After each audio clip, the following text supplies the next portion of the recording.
우리나라에서 정당을 많이 해봤는데요. 한 가지 공식이 있어요. 대선 주자가 만드는 신당은 100% 실패합니다. 정주영, 안철수, 문국현, 이회창, 심대평, 김동연 이 외에도 무수히 많아요. 앞으로도 누가 됐든 대선 주자로 거명되는 분이 당을 만들겠다고 깃발을 들잖아요. 제가 봤을 때는 10에서 15%까지가 한계입니다.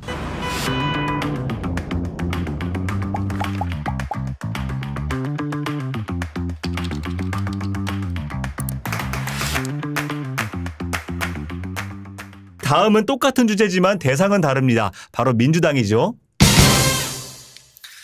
네, 혁신과 신당 사이 민주당의 선택은 공교롭게도 어제 인요한 혁신위원장을 발표한 바로 그 순간 이재명 대표도 당무에 복귀를 했죠. 지겨워요.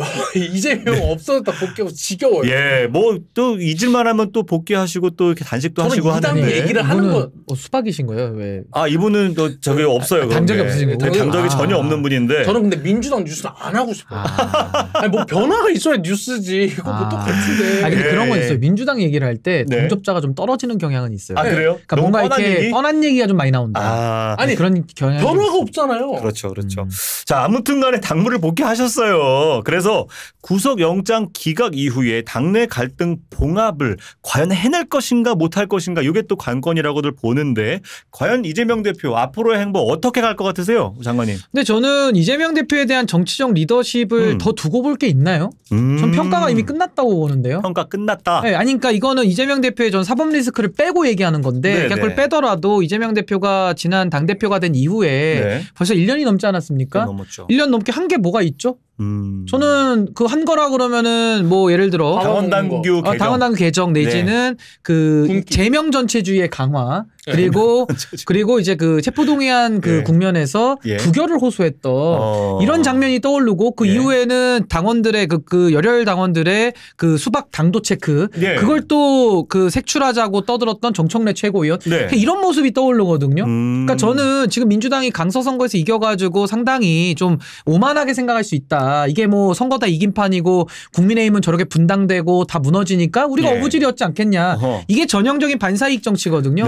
전 이거 이번에 끝장내야 된다고 보는 겁니다. 그러니까 민주당도 이재명 대표의 리더십이 전 이미 끝났다고 보기 때문에 전 이분에 대해서는 물론 좋아하는 분은 계시겠지만 전 아무리 서운해도 어쩔 수 없는 게 이미 정치적인 능력은 평가가 끝났어요. 평가가 끝났다. 와 아주 비참할 정도의 평가를 좀 주셨습니다. 자 그렇다 하더라도 어쨌든 이재명 대표는 복귀하자마자 많은 분들의 예측에도 불구하고 딱 이 워딩을 던졌어요. 더 이상 가결파 징계에 대해선 왈가왈부하지 말라 이런 얘기를 했는데 또 이런 평가가 있습니다. 겉으로는 통합을 말하지만 정작 뒤에서는 결정적인 순간에 공천을 배제하는 것 아니냐 이런 의심들도 있어요. 어떻게 예측하세요? 그러니까 이런 거랑 똑같죠. 지금 인요한 교수를 보면서 누가 인요한 교수를 생각합니까? 그 뒤에 김한길이 떠오르지 않아요? 그러니까 이재명 대표도 겉으로는 왈가왈부하지 마 이렇게 얘기는 하지만 뒤에서 꿍딱꿍딱 하는 게 떠오르는 거예요. 국민들은. 우리 이재명 대표가 단식할 때 그 비명계 의원들한테 우리 통합하겠다라고 얘기할 때 강의원 아저씨가 유튜브에서 뭐라고 했습니까? 다 죽여버리겠다라고 얘기하고 있어요. 죽여버렸다 그랬어요? 찾아내서 공천을 주지 않도록 우리가 색출하겠다라고 얘기하고 있어요.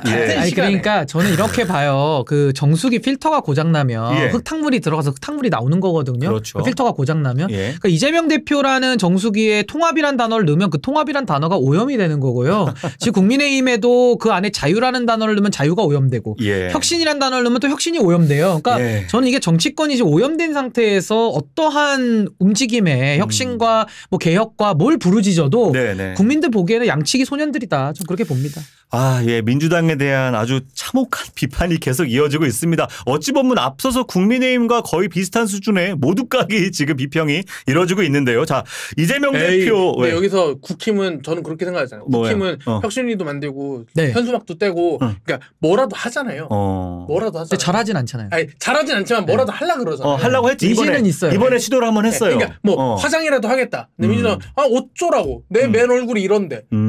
자신감이 있네. 자신감이 지금 서로가. 아니, 그래서 뭐 자신감이 있는 거 아닙니까? 그래서 뭐 할 게 없어요. 뭐 아무것도 안 하잖아요. 뭘 평가합니까? 그래요. 어쨌든 뭐 저 주제를 국민의힘을 합시다. 이게 지금 하다 보니까 동접자가 떨어질 것 같아요. 후 떨어지는 것 같은데. 민주당 얘기하면 진짜 떨어져요. 댓글이 별로 안 나오네요. 이걸 노리는 거 아닙니까 민주당도?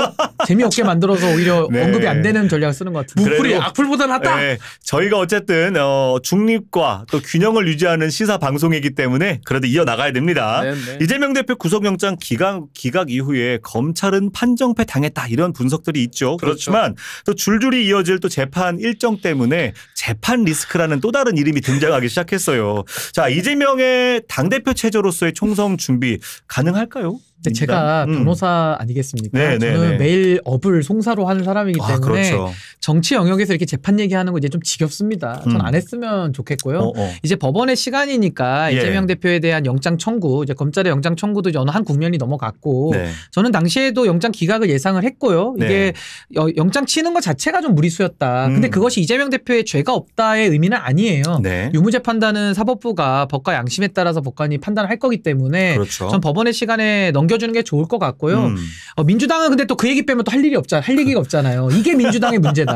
할 얘기가 없어요. 뭐 들이받는 사람도 없고 당에 대해서 뭐 잘 가고 있다는 사람도 없고 뭐 그냥 색출해서 당도 체크하는 게 다기 때문에 그냥 뭐 할 얘기가 없죠. 민주당 관련해서는. 네, 진짜 이게 사실이네요. 할 게 없다. 뭔가 바뀔 가능성이 없으니까 기대가 별로 없다. 그래서 뛰었던 게 바로 민주당 혁신이었잖아요. 하지만 혁신이 뛰었다가 망신만 당했다라는 평가가 있어요. 자, 민주당 혁신이 기억나세요? 뭘 했는지? 기억은 납니다. 뭐 꼼수 탈당 방지 뭐 이런 건데 그 당연한 얘기를 하고 있어요. 꼼수 탈당을 당연히 방지하고 꼼수 탈당 한 게 문제인데 뭘 방지를 합니까? 그걸 안 해야 되는 거고 저는 사실 이번에도 김행방지법 만들자 할 때 제가 만들지 말자 그랬거든요. 왜? 아니 김행 같은 케이스는 나오는 것 자체가 지금 비정상인 거예요. 그걸 방지하는 조항을 만든다는 것 자체가 우리 사회가 비정상이라는 걸 인정하는 거거든요. 누가 국정감사 누가 정부대장에 후보자가 누가 나갑니까? 누가 도망가? 지금도 방송하다가 우리 신정현 의원님이 나가는 거나 비슷한 거예요. 그러니까. 근데 이거를 방지법을 만든다는 게 말이 됩니까? 보통 부끄러워요 저는. 상상의 영역이 없는 일이기 때문에 법을 만들 수가 없는 거예요. 하루에 새끼 먹어야 된다는 조항을 꼭 넣어야 됩니까? 해는 동쪽에서 뜬다는 조항을 넣어야 됩니까? 저는 진짜 그 꼼수 탈당을 혁신위에서 말한다는 것 자체가 저는 민주당이 얼마나 지금 멀리 와 있냐. 국민들의 정서와. 제가 아까 정당 개혁 얘기했잖아요. 저희 정바세에서도 정치개혁 10대 가지 얘기하고 있고요. 개헌 3대 가지 얘기하고 있습니다. 할 게 없으면 정바세에 와서 가져가세요. 제가 드릴 테니까. 근데 그런 걸 놔두고서 그냥 꼼수 탈당 얘기하고 하다가 노인비하 발언으로 김은경 위원장이 날아갔잖아요. 그랬죠. 그러니까 민주당은 지금 상당히 좀 중한 상태 아니냐. 저는 그 민주당 관련 뉴스를 보면서 드는 생각은 혁신이 많아요. 뭐 정당 바로 세우고 이런 고급스러운 것도 있지만 그렇다기보다는 저희 어렸을 때 혹시 슬기로운 생활이라는 책 기억나세요? 알죠. 그거를 봐야 돼요. 그러니까 친구에게 살해 협박을 하지 않는다. 친구에게 뭐 욕을 하지 않는다. 주먹으로 때리지 않는다. 색출하지 않는다. 뭐 이런 거. 그냥 아주 그냥 기본적으로 친구가 말하면 듣는다. 인사하면 받아준다. 서류 안 집어 던진다. 서류 집어 던지지. 이런 거 해야 돼요. 윤재갑 의원님이 서류 던지시던데. 이거 정말. 지금 누구야? 에이프밤님이 신 의원 지금 도망가고 있습니다. 도망 안 갑니다. 지금 민주당 얘기하니까 가시방송입니다. 지금. 도망 안 갑니다. 끝까지 있을 거예요.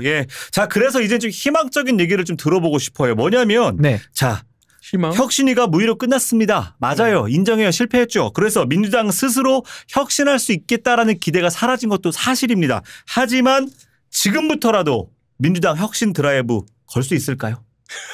자, 희망적인 얘기 좀 해주세요, 제발. 이게 답정너 아니에요? 다 얘기했는데 뭘 걸겠다는 건지. 하나만 얘기해줘. 차라리 그냥 점심이나 걸죠, 내기를. 그거 거는 게 낫죠. 뭘 겁니까? 제 생각에는 이제 민주당에서 이제 가능한, 그러니까 뭐 이제 우리가 희망이니까. 깜짝 놀랐어. 나 지금 진행하시다가 맥락이 안 맞잖아. 지금 저희는 희망이 없다고 얘기를 했는데 희망을 얘기해보라 그래가지고 하나 얘기하겠습니다. 뭐예요? 이재명 대표가 자리를 비워서 책임 정치를 실현하시면 우리 신정현 의원님 같은 분이 가셔가지고 비대위원장 하시면 전 희망을 볼 수 있을 것 같아요. 제 바람입니다, 개인적인.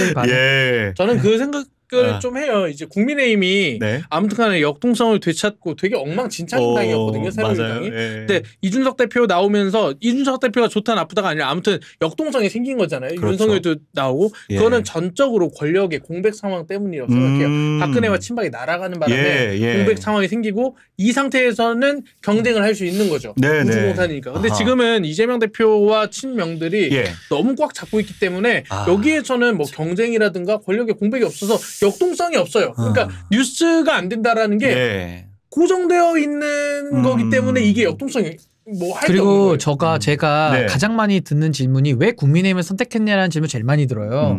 거기에 대한 답을 좀 드리자면은 네. 저는 사실 산업화와 민주화의 공을 둘 다 인정하거든요. 네. 둘 다 그 가지고 있던 명과 암이 다 있습니다. 그걸 좀 인정하는 사람인데 왜 국민의힘에 왔느냐. 제 눈에는요. 민주당의 기득권은 제가 가서 못 깨요. 네. 우리 훌륭하신 신정현 의원님 정도 돼야 깨는 거고 저는 못 깰 자신이 예. 없고 예. 그래서 제가 사실은 차선책으로 국민의힘을 선택한 것도 있어요. 아하. 국민의힘은 그 균열이 보였거든요. 그래서 저는 깨는 것이고 민주당은 글쎄요. 저긴 민밭에도 안 나오지만은 네. 그 바로 세우기 어려울 겁니다. 근데 그러면 어떻게 되느냐. 예. 결국 국민들이 심판하는 수밖에 없어요. 아까 제가 말씀드린 산업화와 민주화의 낡은 썩은 동아줄입니다. 네, 네, 그것만 네. 붙들고 가면요. 언젠가는 그 크레바스에 빠져가지고 다 같이 이제 그 정리되는 날이 올 거예요. 제가. 아니 정리된다 그러는 건 당을 산산이 부셔서 없애기 전에 다시 세울 수 있는 그 가능성이 있기 전까지는 아예 안 된다. 가능성 그러니까 없다. 저는 민주당 간판으로 아마 집권하기는 앞으로 어려울 겁니다. 왜냐하면 이렇게 네. 보시면 돼요. 윤석열 정부 지금 얼마나 비판합니까 민주당에서. 말만 나오면 탄핵 얘기했거든요. 초반부터. 네. 저는 뭐 좀 과도하다고 생각하지만 어느 부분에서 인정되는 부분도 있어요. 너무 네. 잘 못하니까. 근데 그런 분한테 정권을 뺏긴 거는 뭡니까? 그러니까 윤석열 정권한테도 진 이재명 후보는 말할 자격이 있어요?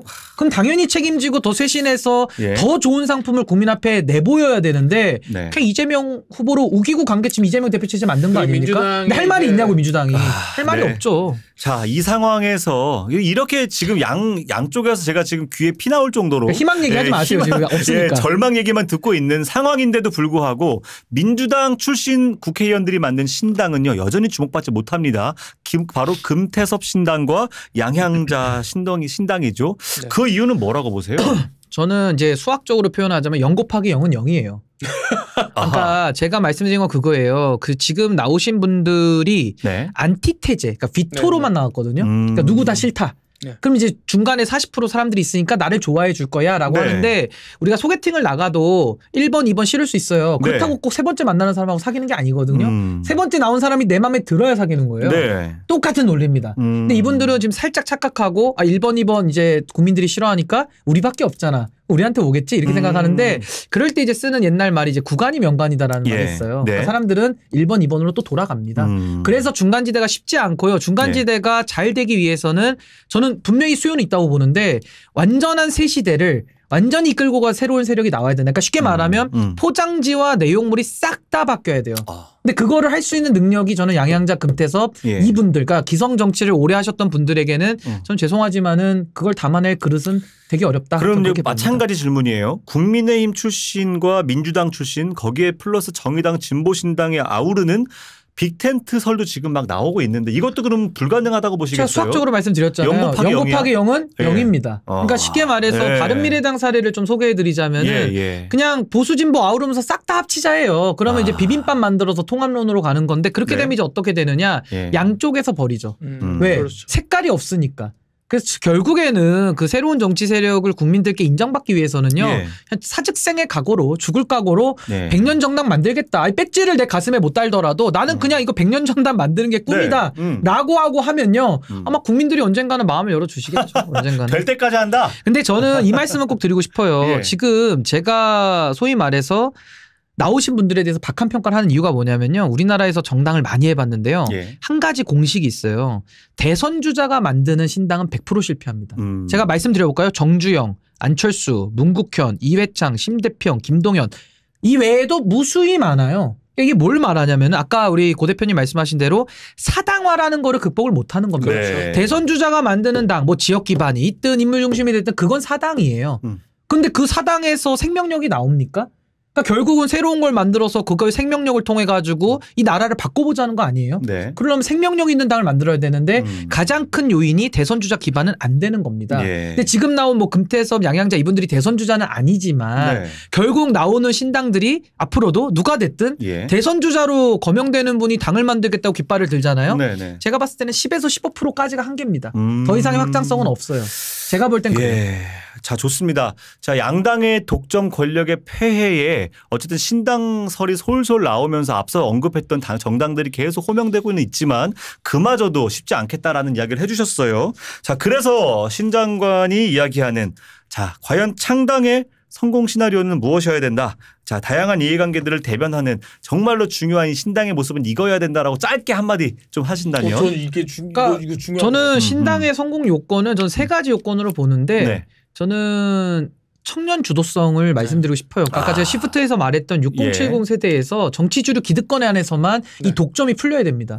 그것이 3040이 세대 투쟁적으로라도 주류 기득권은 갖고 와야 된다. 네. 그게 첫 번째 요건이고 두 번째는 대중성이 있어야 돼요. 그러니까 어떤 특정 이념에 매몰되면은 전 대중성을 잃기 때문에 전 안 된다고 보고 마지막으로는 초당적인 모습이 있어야 됩니다. 이것은 제가 아까 말씀드린 이념과 가치를 섞자는 게 아니에요. 네. 어떠한 분명한 노선과 그런 선명성을 가지되 결국 외연을 확대할 수 있는 유연함이 있어야 된다. 그게 정치력이죠. 네. 그래서 저는 그 정치 복원을 할 수 있는 그런 정치 세력, 새로운 정치 세력이 있어야 된다는 게 제 생각이고 마지막으로 전 아까도 말씀드렸다시피 이 시대 정신, 저는 다원화를 제시합니다. 네. 이 다원화라는 시대 정신과 또 경쟁할 만한 다른 시대 정신들이 저는 많이 나와야 된다고 보고요. 마지막으로 저는 가치의 면에서도 지금 우리가 놓치고 있는 가치가 아까 책임 정치 얘기했지만 저는 공화의 가치를 저는 부활시켜야 된다. 이 공적 책임과 공공성에 대한 우리가 의식 없이는 지금 정치가 자유의 과잉, 민주의 과잉, 저는 이대로는 안 된다라고 보기 때문에 공화주의의 가치를 저는 다시 살리고 싶다 이런 말씀 드립니다. 네,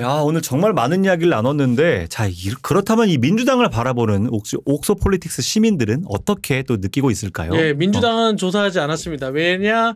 뉴스가 있어야 조사를 하기 때문이죠. 그래요? 뉴스가 해주시면 안 됩니까? 방송을 하셔야 되는데 뉴스가 없기 때문에 조사 없어요? 예, 왜냐면 비명계가 신당을 만들든 모두 움직임이 있어야 그러면 양양자 금태섭 신당이라도 해오셨어야죠. 아유, 제가 안 하시면 어떡합니까? 그래도 영고파기 영은 영이니까. 예, 좋습니다. 굳이 할 필요 없었다. 예, 알겠습니다. 자, 요 정도로 민주당 이야기는 마무리합니다.